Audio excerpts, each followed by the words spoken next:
Hello students, Jai Hind. Welcome back to the channel. Today we are going to learn about a very important topic in electronics, the full wave rectifier.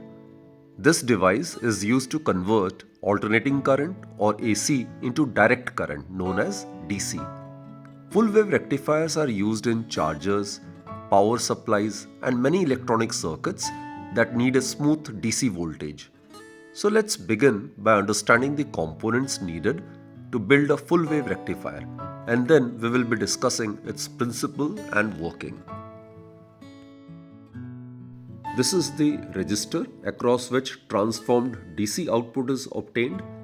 This is the diode, PN junction diode. This is a capacitor. This is LED, light emitting diode. This is a step down transformer, and it is used to reduce the high AC voltage from the main supply to a lower, safer value. It has two windings, primary and secondary.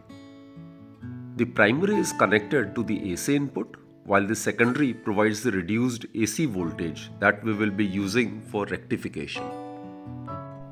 The primary winding has two wires, and this coil is connected to the 220 volt AC source. The alternating current in the primary winding creates a continuously changing magnetic field in the transformer's soft iron core, while the secondary winding has three wires. This coil is magnetically linked but electrically isolated from the primary. It is wound with a specific number of turns to induce the required output voltages. The key feature is the existence of a central tapping arrangement in the secondary coil. This key feature is an additional wire or tap connected at the midpoint, that is the center tap of the secondary coil. This is a diode. It is a two-terminal device and it conducts when forward biased and does not conduct when reverse biased. That is, a diode allows current to flow in only one direction. And in a full wave rectifier, we use two diodes. Each diode conducts during one half of the AC cycle and blocks current during the other half. This property helps us convert both halves of AC into DC. The side with a silver or colored band is the cathode, which is the N side, while the unmarked side is the anode, which is the P side of the diode. This is a capacitor or a condenser. As you can notice, it is also a two-terminal device. This is used as a filter. Now students, after rectification, the output still has ripples, that is, small variations in voltage.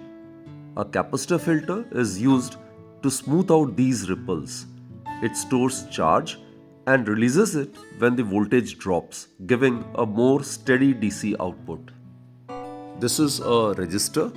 It is also a two-terminal device and conducts under any condition and even when operated with AC voltage. The load resistor is connected across the output of the rectifier. It is the component across which we obtain the DC output voltage, and it represents the device or the circuit that uses this rectified DC. And it has got a color coding. It has got concentric colored bands, and by using color coding we can easily determine the value of resistance of this resistor. This is LED, which stands for light emitting diode. It has two terminals and conducts when forward biased and does not conduct when reverse biased. And the main difference between an LED and a normal diode is that an LED is a type of diode that emits light when current flows through it, while a standard diode does not produce light and its primary function is to allow current to flow in only one direction. The LEDs are made from special semiconductors like gallium arsenide, while standard diodes typically use silicon or germanium. The various components of a full wave rectifier are connected in this manner. This is a step-down transformer which converts high voltage at low current into low voltage at high current. It has got two coils. P coil stands for primary coil while S coil stands for secondary coil. The AC source is fed across the primary coil.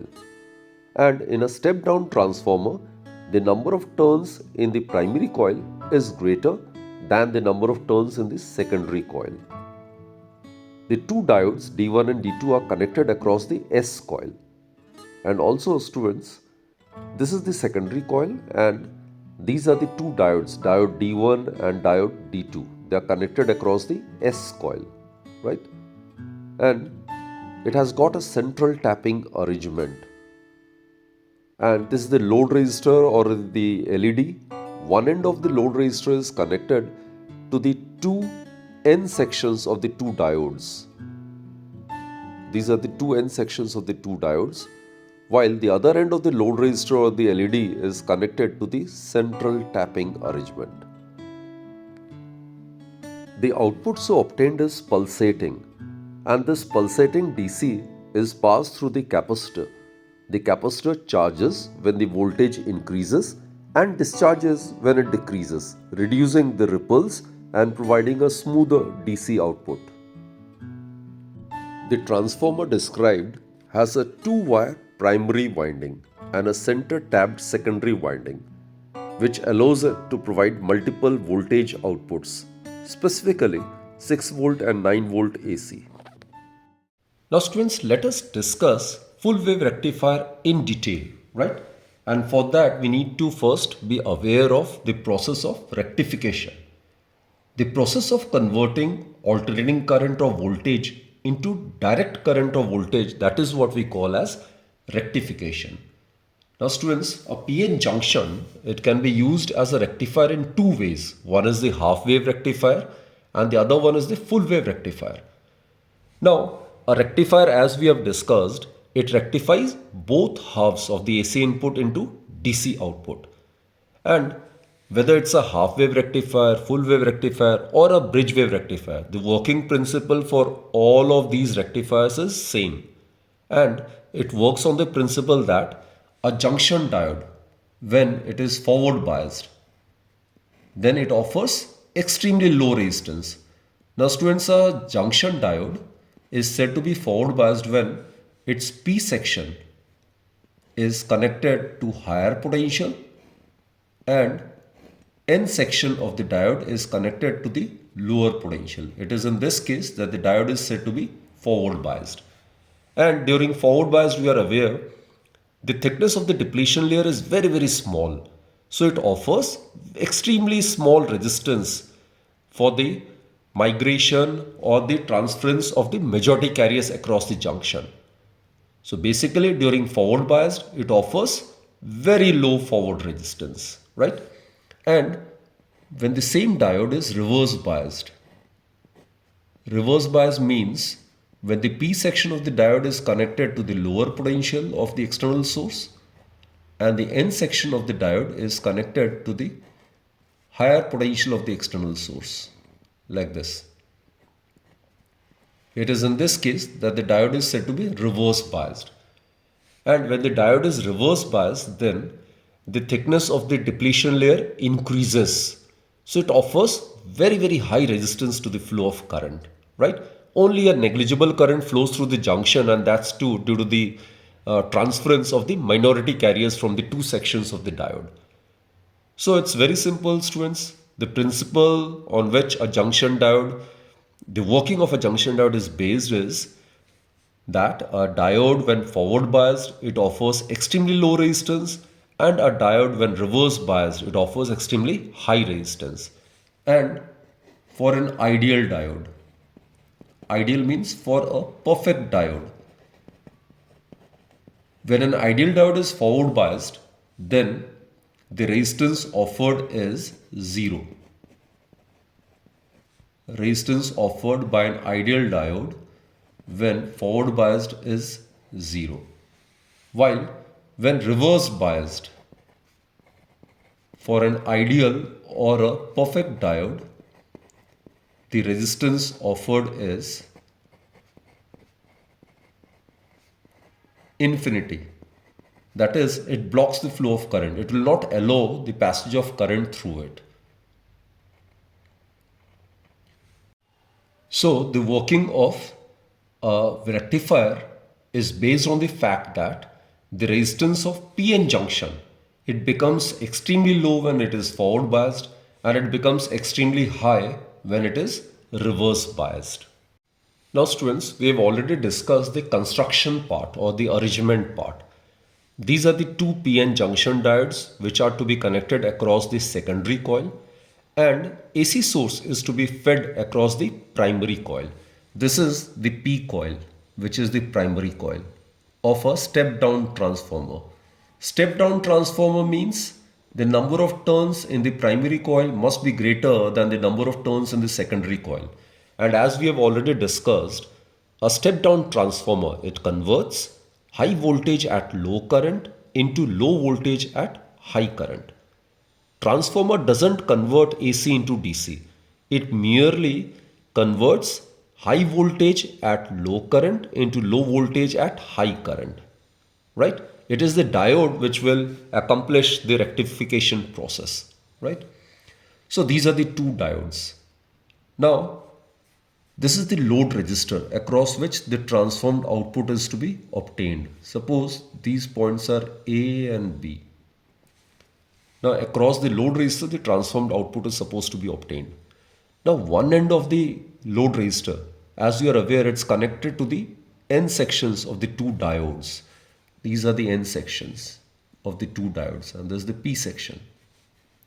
So again I repeat, one end of the load resistor is connected to the N sections of the two diodes, while the other end of the load resistor is connected to the central tapping arrangement. This is the central tapping arrangement, right? And these two coils are inductively coupled. I mean, whenever there's a change in the magnetic flux linked with the primary coil, the magnetic flux linked with the secondary coil will also change. This is the S coil. And this is the proper visual representation of a step-down transformer. It can be easily seen through the diagram as well, that the number of turns in the primary coil is greater than the number of turns in the secondary coil. And these two parallel lines, this indicates that these two coils are inductively coupled. Now students, let's concentrate on its working. Let us consider first half of the AC input cycle. This is the first half of the AC input cycle which we'll be considering. AC, you are aware, it's of sinusoidal nature. Its magnitude changes continuously with time, and it reverses its direction periodically. So I am taking this half of the AC input cycle, right? I am considering this half. Suppose during this half, this end of the P coil is at lower potential and this be at higher potential. Now when the current through the P coil changes, then the magnetic flux linked with the P and hence with the S coil changes. That's due to mutual induction, isn't it? And as per Lenz's law, an opposing induced EMF or current is to be produced across the secondary coil. An opposing induced EMF is produced across the secondary coil. So during this half of the AC input cycle, the upper end of the S coil will be at higher potential and the lower end of the S coil will be at lower potential. So students, you can check for diode D1, P section is connected to higher potential while N section is connected to lower potential. So diode D1 is forward biased. While diode D2, P section is connected to lower potential while N section is connected to higher potential. So definitely diode D2 is reverse biased.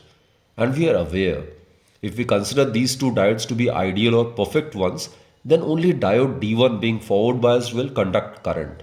While diode D2, which is reverse biased, it won't conduct current. It will block the passage of current. So corresponding to this half, the current will flow along this direction. Only diode D1 will conduct. So this is the direction of the flow of current. This branch in which diode D2 is connected, this being reverse biased, it will offer infinite resistance, so no current will flow through this branch. So this is the only way the current will flow. So corresponding to positive half of the AC input cycle, the current obtained across the load resistor, its direction is from A to B, students.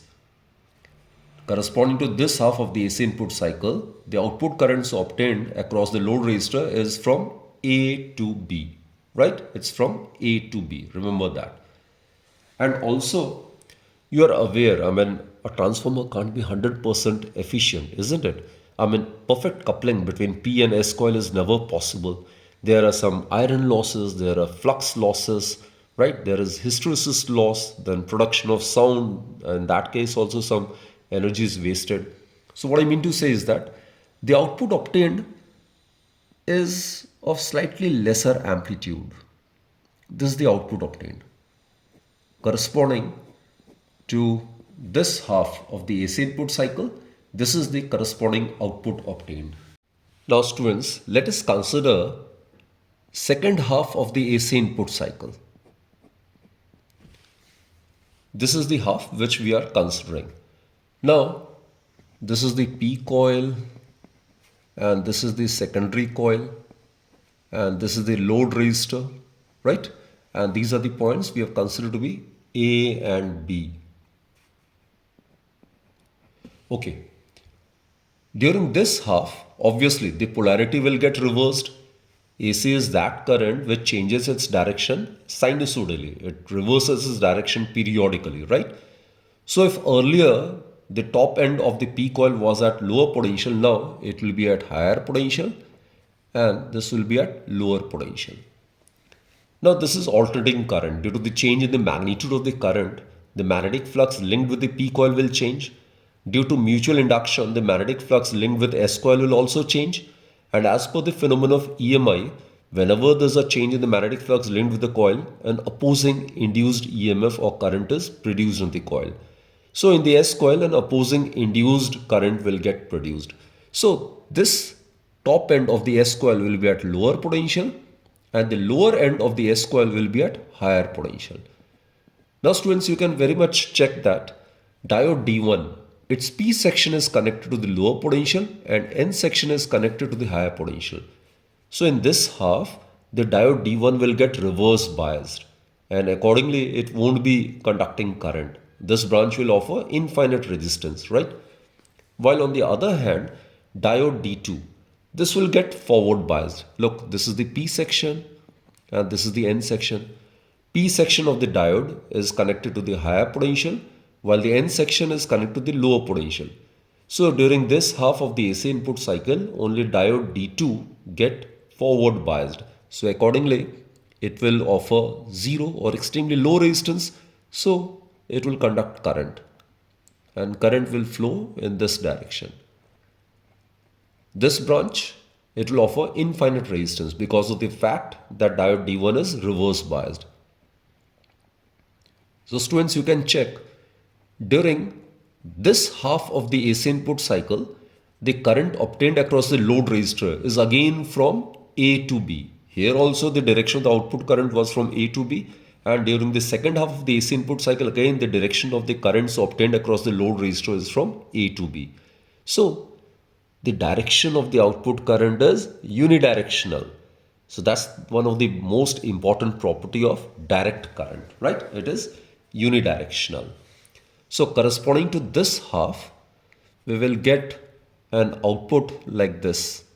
As I mentioned earlier, the amplitude of the output should be somewhat less.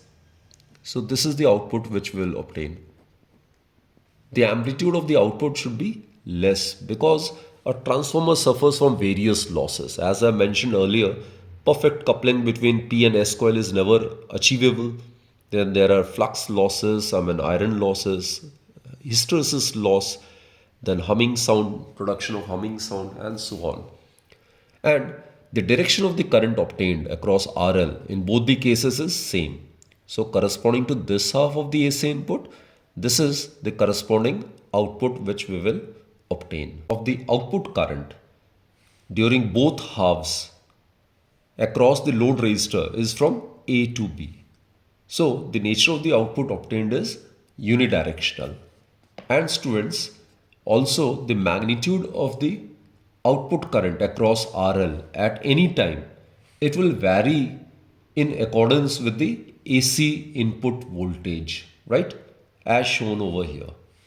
Now students, let us discuss the nature of the output voltage which we have obtained during the full wave rectification, right? So corresponding to this half of the AC input cycle, we have obtained the output across load resistor like this. The amplitude is slightly lesser. This is due to D1, right? In this half, only diode D1 was forward biased. So this result is due to D1 diode. And during this half of the AC input cycle, again the current obtained through the load resistor was again in the same direction from A to B. So corresponding to this half, the output across RL was obtained to be like this. So this is due to diode D2. So during this half of the AC input cycle, diode D2 was only forward biased and it tends to conduct current, right? Similarly, corresponding to this half, again diode D1 will get forward biased and the output obtained would be like this. This is due to D1. And corresponding to this half of the AC input cycle, we'll obtain an output across RL like this. This is due to diode D2. In this case, diode D2 will get forward biased. So from the graph, it's pretty clear that the nature of the output is, first, very important point, it is unidirectional. That is, in both the cases, the direction of the current obtained across the load resistor is from A to B. That is in the same direction, right? So first property of the output is unidirectional. Second is, it is in continuity. Both halves of the input cycle is being rectified, right? So the nature of the output is unidirectional and then it is continuous. And as you can check, there are some AC components still left. It is known as ripple factor, right? It has to be smoothened by using filter circuits. So the nature of the output is not steady. It is somewhat pulsating. So the third property is nature of the output is pulsating. Now this pulsating effect can be reduced by using a filter circuit. So for that we have discussed in the video that a capacitor is used as a filter circuit. Basically filter circuits are used to smoothen the fluctuating or pulsating voltage obtained from the rectifier, right? So filter circuit basically is a device which is used to filter out the AC components from the output of rectifier. Now there are some AC components in the output of the rectifier. So it needs to be filtered out. So for that we make use of a filter circuit. It can comprise of a capacitor or an inductor or their combination as well. Let us discuss the action of a capacitor filter, right? So this is the basically circuit. This is a full wave rectifier and when AC input is fed, then it converts it into pulsating DC, right? This is the capacitor. So capacitor filter consists of a capacitor of high value of capacitance and it is connected in parallel with the load resistance. This is the load resistance across which the output is supposed to be obtained. Now students, it's based on the principle that a capacitor, we are aware, the capacitive reactance, it is given by 1 by omega C. And omega, as you are aware, it is 2 pi by capital T. Reciprocal of time period is frequency. So it is 2 pi, this is linear frequency into capacitance. So this is the resistance offered by a capacitor to the flow of current. Now, for DC, we are aware frequency is 0, which implies that Xc for DC, it would be, here if you substitute the value of nu as 0, Xc will become infinite. So a capacitor in the steady state condition, that is when it is fully charged, it offers infinite resistance to the flow of DC current. That is, it blocks the flow of DC current. While on the other hand, for AC has some finite non-zero value of frequency, isn't it? In India, the frequency of the AC source is 50 Hertz. So Xc will have some finite value. It will offer some finite resistance, right? Small finite value. As a result of it, what happens is the capacitor will allow the AC current to flow through it, but it won't allow the DC current to flow through it. Now look, here the output obtained from the rectifier is pulsating. That is, it is having some AC components as well, right? So that is given by ripple factor of a rectifier. So some AC components are still left which needs to be filtered out. So this is the AC input, and the output obtained will have both AC component as well as DC component. It is pulsating. So it has got some AC component which needs to be filtered out. Now students, look, this capacitor, it won't allow the DC component to pass through it, right? It will allow only the AC component to pass through it. So DC component will appear only across the load resistor, isn't it? Again, I repeat, students. A capacitor offers infinite resistance to the flow of DC current, while it offers some finite small value of resistance to the AC current. Now, the output of a full wave rectifier has AC components present in it, right? So, the AC component of the output of the rectifier is bypassed, or it is filtered out. It is filtered out by the capacitor, and only the DC component of the output of the rectifier is obstructed, which appears across the load resistor. So here the output obtained across the load resistor would be smoothened out.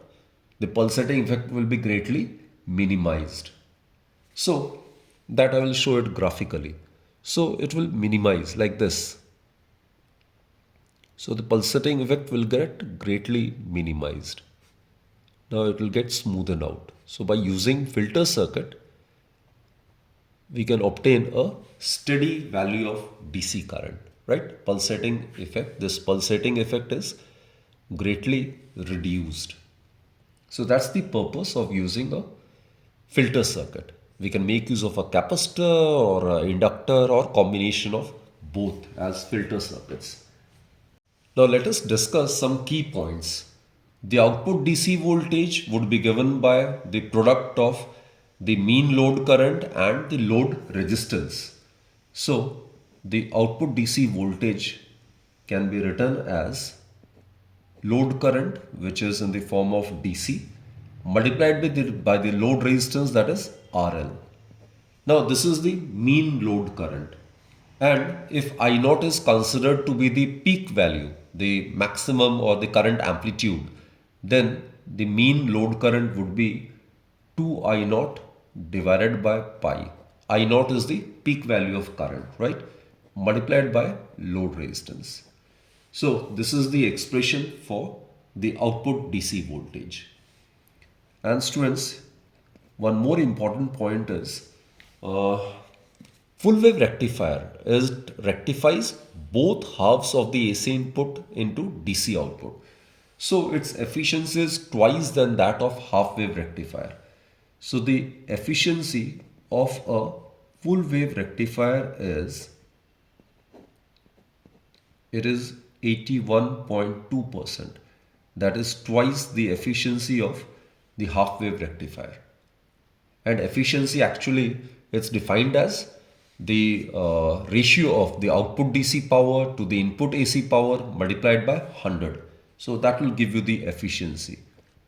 It is given by ratio of output DC power to the input AC power multiplied by 100. So the efficiency of a full wave rectifier is found to be 81.2%, right? So students, I hope you have enjoyed watching this video and you have gained a lot. So keep watching my videos and don't forget to subscribe my channel and do recommend my channel to your colleagues and friends. Thank you, students.